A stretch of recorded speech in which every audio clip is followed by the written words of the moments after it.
너무 다양한 플라스틱들이 있고 그대로 분류가 안 되는 거잖아요. 커피하고 주스 컵이 제일 많아. 음료 컵이 지금 재활용이 안 돼요.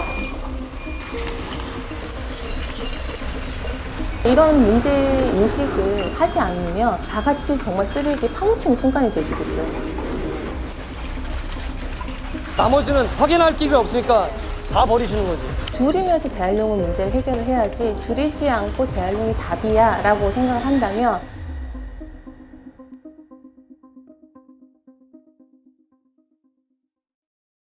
클린 & 비건 뷰티 브랜드로 재활용 플라스틱 100%를 사용한 용기를 국내 최초로 사용하고 리필 스테이션을 운영하고 있는 아로마티카의 대표를 맡고 있는 김영균이라고 합니다. 플라스틱을 한 번 더 사용하고 무한반복을 할 수 있으면 환경을 지키는 일이겠다. 그래서 재활용 플라스틱 쪽으로 저희가 이제 연구를 하기 시작하고 그쪽을 이제 용기회사와 함께 테스트를 해서 100% 재활용 플라스틱으로 만든 대부분의 용기들을 다 교체를 했고 지금도 계속 대체 소재를 발굴하고 있습니다.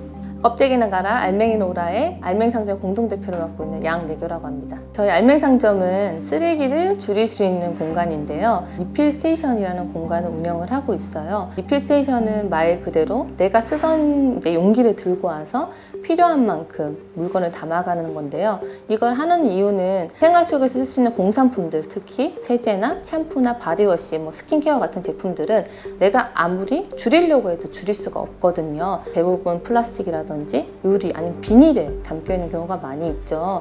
그래서 그런 것들 없이 알맹이만 구입할 수 있게끔 리필스테이션을 운영을 하고 있고요. 처음에 리필스테이션을 기획을 했을 때 화장품이라는 거를 벌크로 받아야 되잖아요. 아무런 기업들이 나서주지 않았었어요. 그들은 이제 위생이나 여러 가지 문제가 있다 보니까 플라스틱 줄이는 거 관심이 없었거든요. 유일하게 아로마티카와 다른 곳이 손을 내밀어 주셨어요. 플라스틱이라는 건 사실 100년이 지나도 썩지 않는 아주 내구성이 좋은 이제 소재니까 내용물만 채워서 다시 무한대로 쓰자. 그것이 이제 리필 스테이션을 운영을 하는 저희가 이제 쓰레기 선별장까지 찾아오게 된 거는 화장품을 제조하는 회사로서 선별장에 가서 실질적으로 소비자가 분리배출한 것들이 어느 정도까지 선별이 되고 자원이 재활용되는지 이런 것들을 확인해 보려고 쓰레기 선별장까지 오게 됐습니다.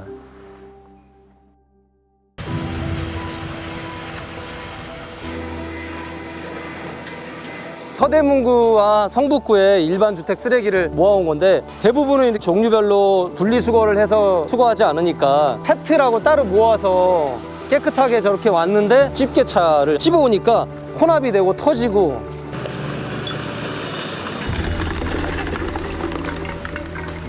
소재별로만 따로 수거해서 이것이 선별되고 재활용이 되면 귀중한 자원으로 다시 쓸 수 있는데 바닥에 먼지하고 유리하고 같이 깨져 있고 흙하고 같이 모여서 거기 안에 봤을 때 불필요한 포장재 쓰레기들이 너무너무 많이 있었다는 거예요. 식자재 같은 데 가면 항상 페트로 담겨 있는 플라스틱통 아시죠?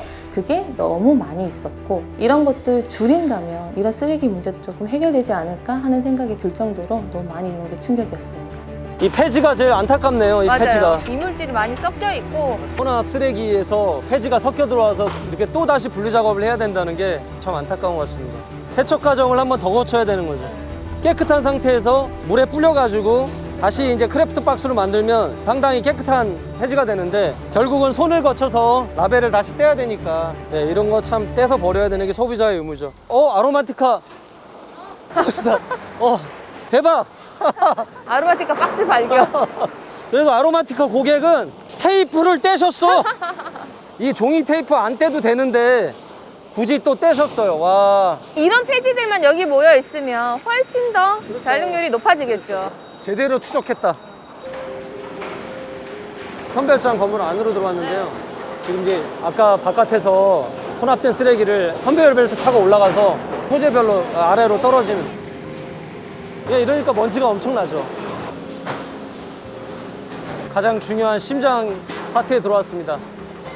혼합된 쓰레기를 컨베이어 벨트로 타고 올라와서 여기서부터 이제 선별을 하기 시작하는. 하루에 80톤씩 처리하니까 인원이 굉장히 부족하대요. 인원이 사실은 저기 서 있는 자리에 다 있어야 되는데 지난번 왔을 때보다 훨씬 더 인원이 적네요. 컨베이어 속도가 너무 빠르죠.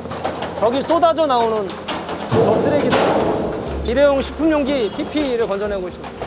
그냥 넣은 거기 때문에 하나하나 보고 하시는 게 아니잖아요. PP인지 아더인지 사실은. 맞아요. 그래도 식품 용기는 PP로 많이 빼고 계신데 뒤에 재활용 표시 마크를 볼 시간이 없어요. 그게 문제예요. 같은 식품 용기도 투명한데 이게 페트와 PP가 섞여 있다든지 여러 가지 소재가 섞여 있는 부분들이 재활용을 어렵게 만드는. 주장하고 싶은 거는 예를 들어 트레이 용기는 투명한 PP로 통일을 한다든지 생수통과 마찬가지로 음료수 컵은 페트로만 만들다든지 페트 G를 섞지 말고 페트로만 소재를 통일한다든지. 쓰레기가 너무 많아가지고 선별이 안 된 상태에서 그냥 통과하고 있어요. 마지막으로 PP, 페트, 캔 이걸 하는데 근데 이게 마지막이라고 하지만 마지막이 양이 아니에요. 지금 안 된 것들이 많죠. 이 음료컵이 지금 재활용이 안 돼요. 안 되니까. 페트와 페트 G가 섞여 있어서 재활용이 안 되는 게 문제더라고요. 커피하고 주스컵이 제일 많아요. 너무 빨리 가니까 순식간에 주울 수가 없네요.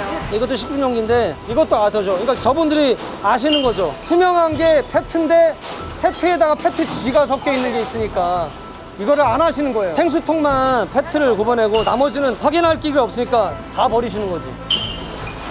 더 놀라운 건 이게 서울시 전체가 아니라 서대문구랑 항북구 일부라는 게 문제라는 거죠. 여기가 그래도 선별이 많이 되는 편이라는 거예요. 재활용이 많이 되는 편이라는 거죠.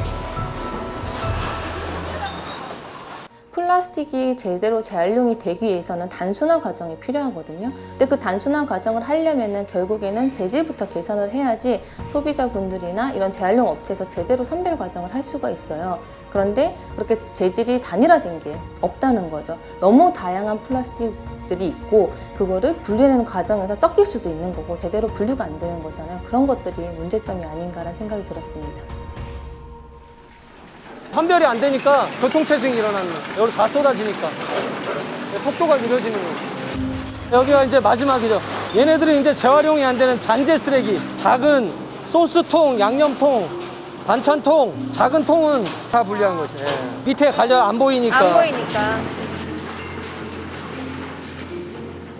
선별이 안 되는 잔재 쓰레기 압축을 해서 시멘트를 만드는 공장으로 가서 소성 연료로 사용한다고 합니다. 자원이 가치가 높은 투명 페트, 생수통, 탄산수, 음료수, 라벨도 이제 안 떨어져 있고 한데 그러니까 여러 가지 섞여서 더럽잖아요. 이게 가장 문제되는 것들이죠. 보시면은 여기 지금 화장품병이 하나도 없다는 거예요. 우리 아로마티카 이제 투명 페트로 화장품이 만들어졌지만은 화장품은 지금 하나도 없었어요. 선별장에서는 지금 화장품 투명 페트가 들어와도 얘는 페트라고 생각을 안 하고 있어요. 화장품은 그냥 잔재 쓰레기로 가버리는 거죠. 이게 제일 안타까운 현실이에요. 이렇게 지저분한 상태로 선별이 되니까 여러 단계를 거치게 되고 안 써도 되는 물과 전기 그렇죠. 에너지를 씀으로 인해서 거기서 나온 탄소 배출도 많고 그렇죠. 뭐 이분들 보셨지만 인력 비용도 엄청 많이 들잖아요. 그런 과정을 거치면서 비용이 상승하니까 재활용의 원가가 높아지니까 기업들은 또 그걸 안 사가려고 그러고 당연히 석유 기반인 플라스틱이 더 저렴하니까 맞습니다. 이런 악순환이 계속 되는 것 같아요. 우리가 이제 같은 목소리를 내야 되는 게 투명한 거는 다 페트로 만든다. 예를 들어 음료수 통이나 사각 용기 투명한 거는 소비자가 구별하고 선별장에서 쉽게 구별하기 위해 페트로 단일화한다. 투명하지 않은 유생 용기 이런 것들은 PP를 사용한다. PE만 따로 모은 공간인데 세제류, 왁스, 샴푸, 바디워시 이 소재를 많이 담고 있는데 화장품 용기가 이렇게 많이 없는 게 잔재 쓰레기로 많이 빠지니까 재활용이 많이 안 되고 있는 현실이에요. 기업들한테 요구하는 게 단일 소재로 일단 만들어야지 이 문제점이 해결이 된다라고 목소리를 높이고 있거든요. 근데 그 소재가 너무 다양하고 단일 소재가 안 되다 보니까 소비자분들이나 선별장이나 여러 군데에서 당연히 화장품은 재활용이 안 돼 이렇게 돼버리는 거죠. 맞습니다. 저희도 이제 샴푸, 바디워시 다 PE로 만들어 봤는데 PE가 사실 고급 소재예요. 근데 이거를 굳이 PE로 할 필요는 없거든요. 투명 페트에 담아도 사실은 문제가 없고 유통에 이제 불리함이 있겠죠. 화장품 회사가 사실 두려워하는 부분이에요. 네.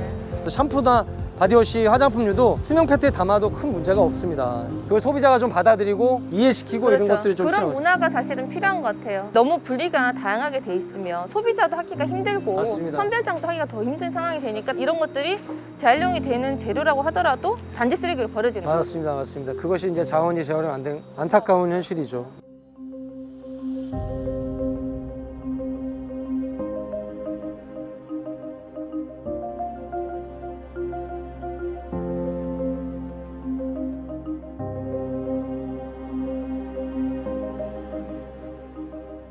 샴푸통이다, 저희 바디워시통이다 그랬을 때 그래서 투명 페트로 생수통과 함께 선별이 되지 않는 그런 부분들이 이제 안타까웠고, 그것을 이제 좀 선별장마다 알리고 다른 화장품 회사도 투명 페트로 동참을 하고, 음료수 컵은 단일 소재, 화장품 용기도 투명 페트, 단일 소재, 이렇게 제도적으로 먼저 선결이 되고, 소비자 입장에서는 소재에 대한 학습 잘 버리고 투명한 용기 또는 깨끗한 용기, 소재별로 선별이 된 그 자체로 유통이 다시 될 수 있게 그런 선순환 구조를 만드는 게 과제이지 않을까 생각을 하고 있습니다. 아로마티카 대표님이 말씀하신 것처럼 정부의 규제, 정책이라든지 그리고 소비자분들 그리고 기업이 만들어내는 이 모든 게 저는 삼박자부로 맞춰져야 된다고 생각을 해요. 그러지 않으면 이런 것들이 해결되지 않고 더 많이 생산이 되고 더 많은 쓰레기가 나오고 이것들 처리할 수가 없게 돼버리면 결국엔 그게 악순환이 되면서 우리한테 되돌아올 수밖에 없는 문제가 된다고 저는 생각을 하거든요. 그러니까 이런 문제 인식을 하지 않으면 다 같이 정말 쓰레기에 파묻히는 순간이 될 수도 있어요. 줄이면서 재활용을 문제를 해결을 해야지 줄이지 않고 재활용이 답이야 라고 생각을 한다면 그건 해결이 되게 어렵다고 저는 생각을 하거든요. 나 하나쯤이야 라는 생각보다는 나부터라도 라는 생각을 가지고 실천을 하셨으면 좋겠습니다.